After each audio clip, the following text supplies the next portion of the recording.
Assalamualaikum warahmatullahi wabarakatuh.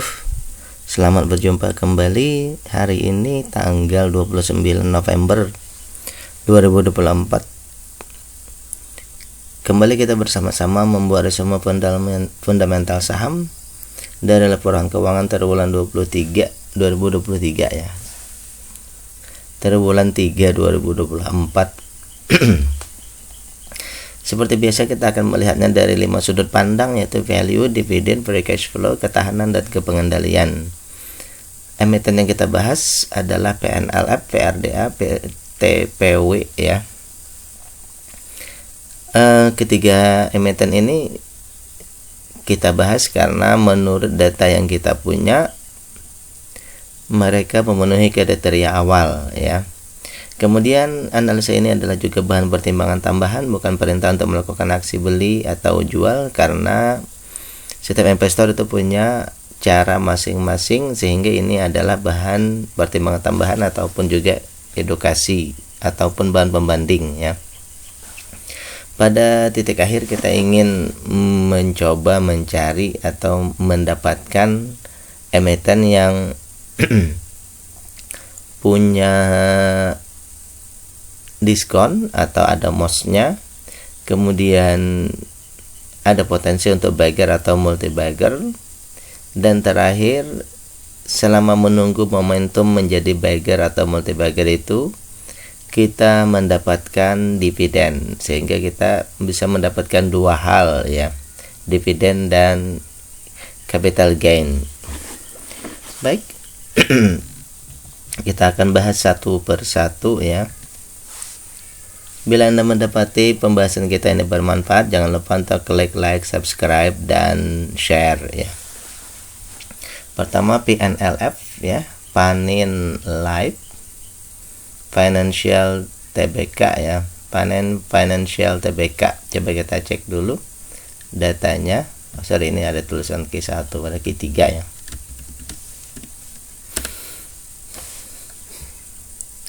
Apakah ada berita terbaru ya?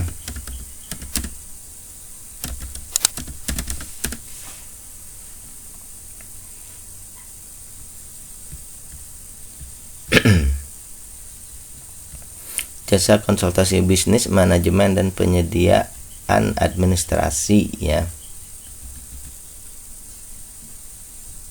Di sini ada, berarti di sini ada LKH ya.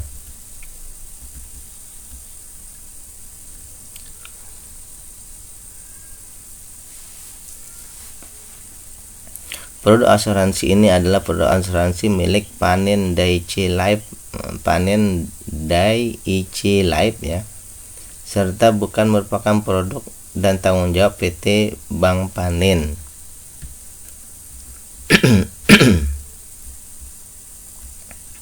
Berita terbaru ini 3 September nih. Laju saham emiten grup Panin di tengah kabar akuisisi. Kita cek berita ya.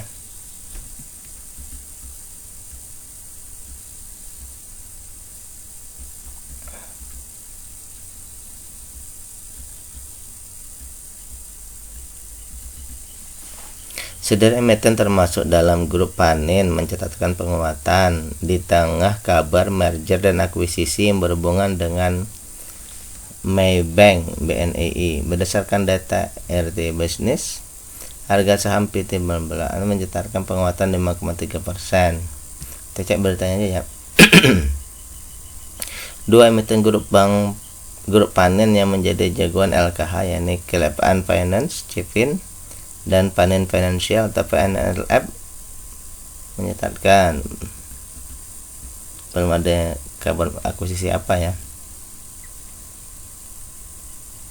Laju saham grup emiten Panin bergila di tengah kabar merger dan akuisisi. Beredar berita bahwa Maybank Indonesia menargetkan lini bisnis grup Panin untuk diakuisisi selain asuransi JMA Syariah. Dikabarkan bahwa Bank Panin menjadi salah satu target Maybank. Berarti Maybank mau mengakuisisi ya. Ini masih berita ya, cuma salahnya ini rumor ya, anggap saja ini anggap saja ini rumor yang bisa menjadi momentum ya. Tak hanya itu, Maybank juga diberitakan membidik PNLF sebagai target akuisisi. Oh, di sini ya beritanya ya. Untuk keterbukaan informasi, berita terkait merger akuisisi tersebut bukan berasal dari Bank Panin. Kami tidak mengetahui kebenaran berita yang dimaksud. Paling tidak sudah ada rumornya ya. Itu satu. Berarti untuk PNLF ada rumor atau isu tentang diakuisisi oleh Maybank ya. 1 bulan yang lalu. Laba bersih melesat Mei ya.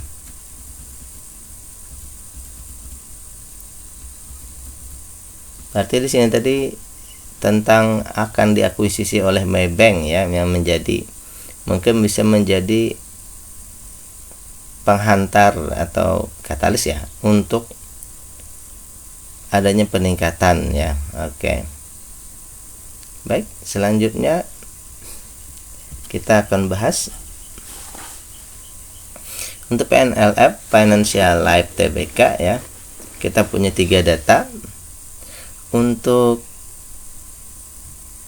nilai perusahaannya dulu ya. Untuk nilai perusahaannya ini ada peningkatan permodalan ya, modalnya meningkat.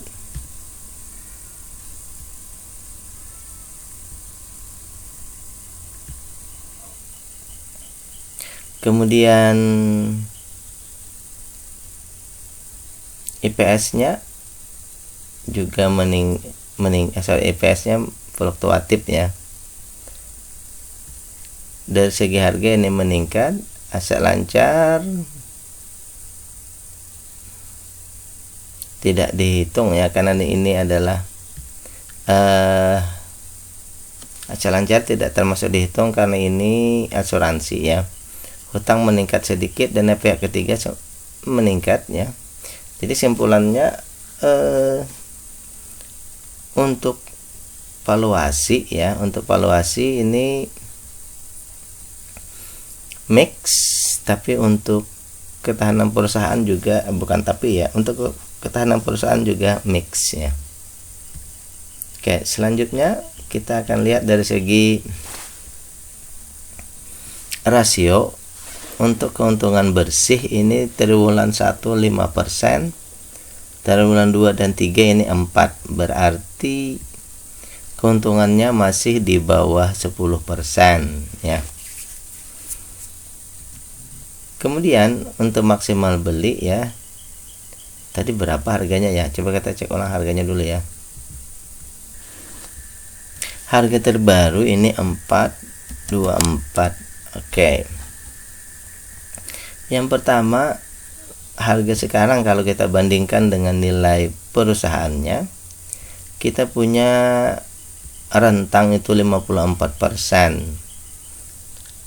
ya, 54% rentangnya. Kalau ditargetkan ke PBB 2,5 itu berarti ada 440%, ada potensi untuk multi bagger ya. Kemudian untuk maksimal beli ini harga sekarang ada diskon 2% ya. Jadi kalau kita beli sekarang kita punya diskon 2%, namun ada potensi untuk mendapatkan multi bagger ya. Selanjutnya untuk konfirmasinya yaitu dividen, sayangnya perusahaan belum membagikan dividen ya, sehingga belum terkonfirmasi untuk dividennya. Kita cek dulu free cash flow. Untuk free cash flow ada peningkatan. Ini free cash flow-nya 30%. Lancar tidak masalah, hutang berbunga 10%. Dana pihak ketiga ini 601%. Sangat bagus ya. Oke. Kepemilikan ini retail 31%, saham yang ada di bursa 47%. Jadi kita ambil opini kita tentang perusahaan ini adalah karena keuntungannya tadi masih di bawah 10%, otomatis kita masih menunggu ya kinerja perusahaan ini meningkat sampai ya di atas 10%. Kemudian untuk valuasi berarti kita menunggu ke murah berarti ya. Harga juga nanti kita tunggu menjadi lebih baiknya. Untuk sementara dua itu dulu ya. Untuk dividen kita cek lebih jauh nanti ya. Yang jelas kita di triwulan berikutnya menunggu dua data ini dulu lebih baik ya. Oke, selanjutnya kita akan membahas PRDA, Prodia Widya Usaha ya. Saya telah membuat playlist yang saya letakkan di deskripsi. Silahkan klik playlist, silahkan klik link yang ada di deskripsi tersebut untuk mendapati saham-saham yang sudah saya bahas selama triwulan 3 ini ya. Selanjutnya kita cek Prodia dulu ya, apakah ada kabar terbaru.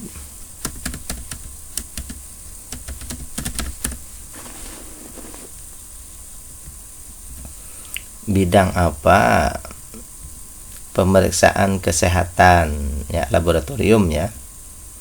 31 Oktober laba bersihnya ini turun beritanya ya. 14 November rajin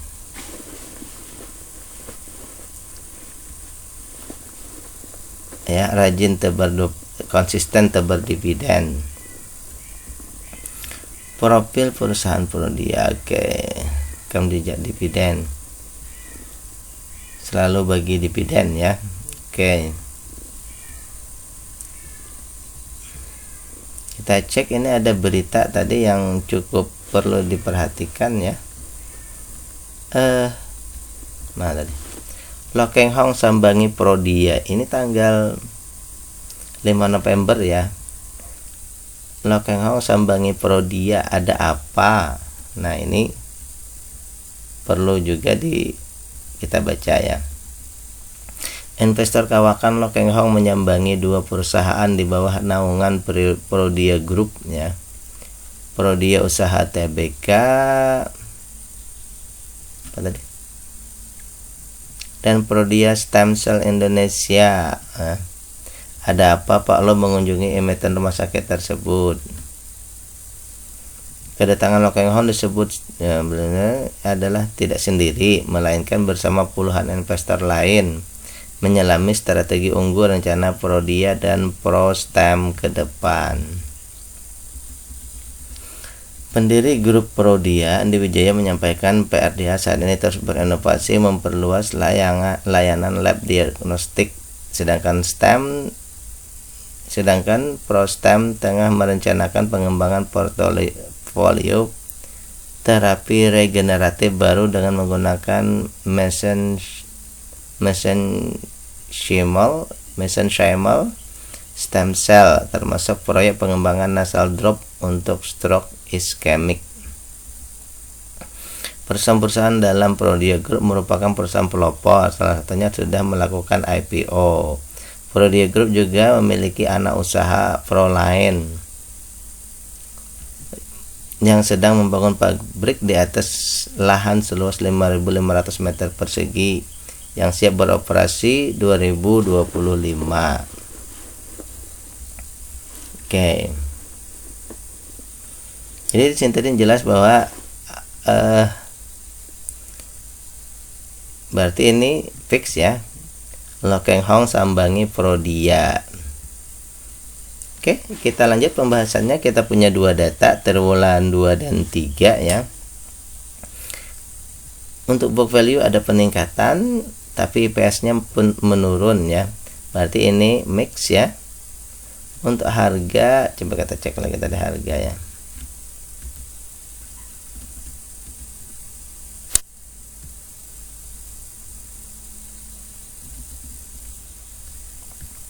Harga ini 2.800. Harga turun ya. Aset lancar menurun, hutang meningkat tapi sedikit saja, tidak masalah ya. Jadi kesimpulannya di sini sama-sama mix ya. Aset lancar ini malah aset lancar. Ketahanan perusahaan ini menurun, untuk nilai untuk valuasi ini mix ya.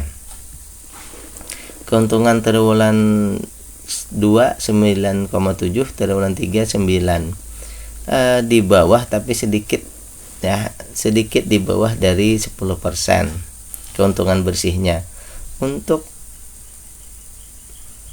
harga sekarang dibandingkan nilai perusahaan sudah lebih 9% atau jadinya PBV 1,09.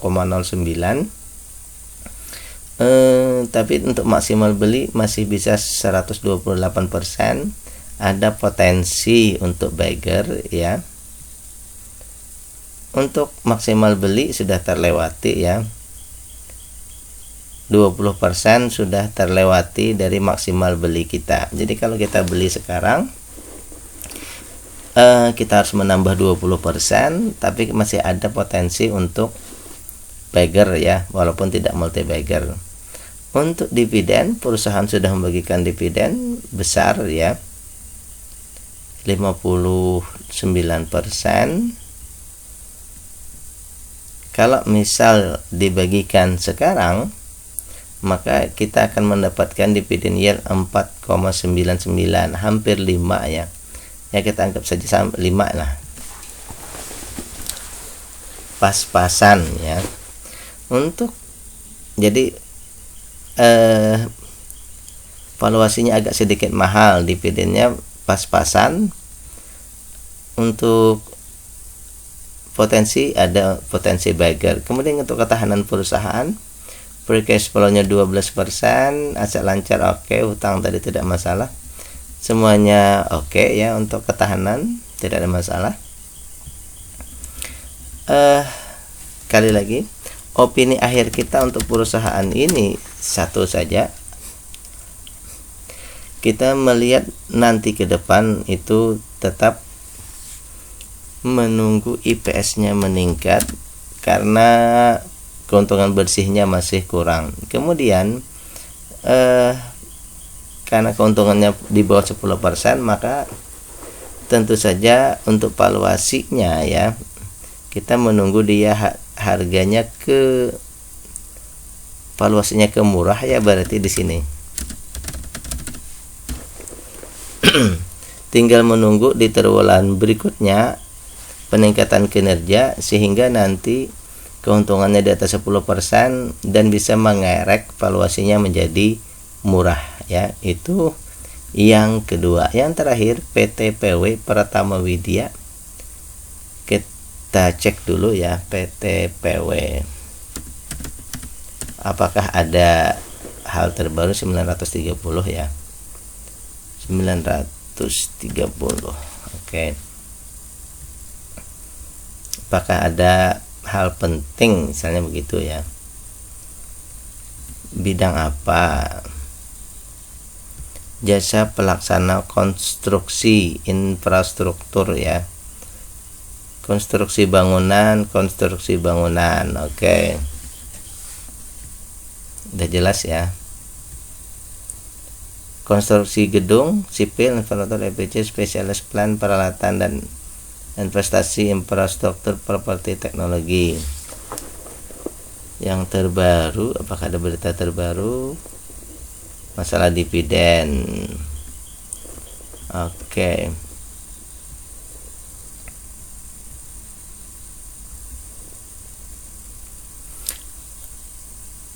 Resmi melantai di Februari 2021.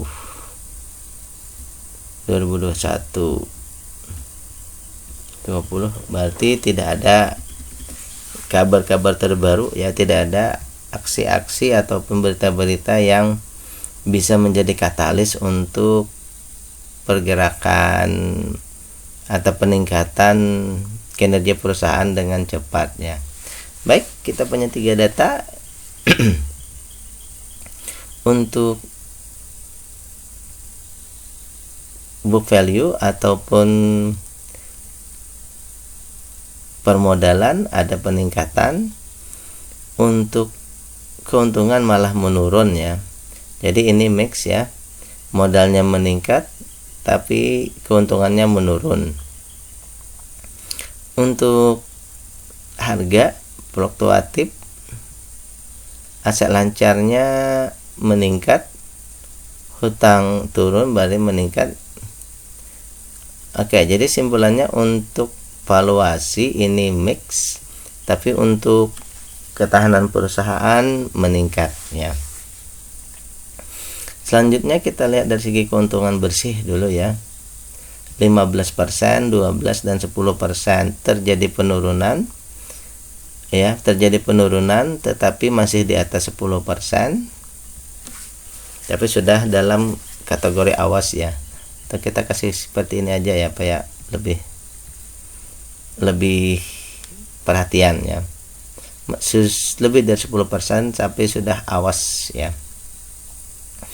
Untuk harga sekarang dibandingkan dengan nilai perusahaan sudah lebih 31%, artinya dia berada di PBV 1,31. Untuk maksimalnya di 1791 kita punya sekitar 91%, berarti masih memang tidak bagger tetapi masih mendekati bagger ya. Maksimal beli juga sudah lewat ya, artinya bahwa di sini valuasinya jadi mahal. Jadi kalau kita beli sekarang ini kita harus menambah 20%, kemudian potensi bagger ini hanya sampai 90% ya. Untuk konfirmator, perusahaan sudah membagikan dividen tapi masih tergolong kriteria kecil ya. Kalaupun dibagikan sekarang ya, istilahnya kalau dibagi sekarang ya dividennya, maka kita hanya mendapatkan 1,8 ya. Untuk ketahanan perusahaan tadi ada peningkatan dari segi free cash flow dari 57 ke 73 atau setara 10%. Untuk aset lancar tadi tidak masalah ya semuanya ya. Untuk ketahanan perusahaan kategorinya oke semua. Tinggal kita mengambil opini akhir kita untuk perusahaan ini bahwa tadi keuntungannya pas di 10% ya. Ibarat kata istilahnya dia tetap di 10%, maka di sini karena valuasinya mahal kita akan mengambil ini ya.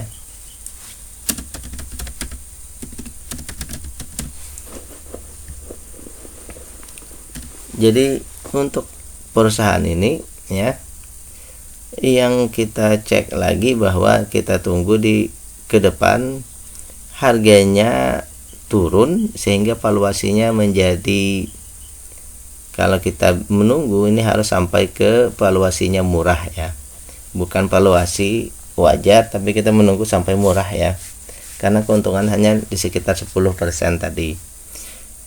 Untuk dividen belum kita bahas karena fokus kita nanti di triwulan berikutnya menunggu itu dulu.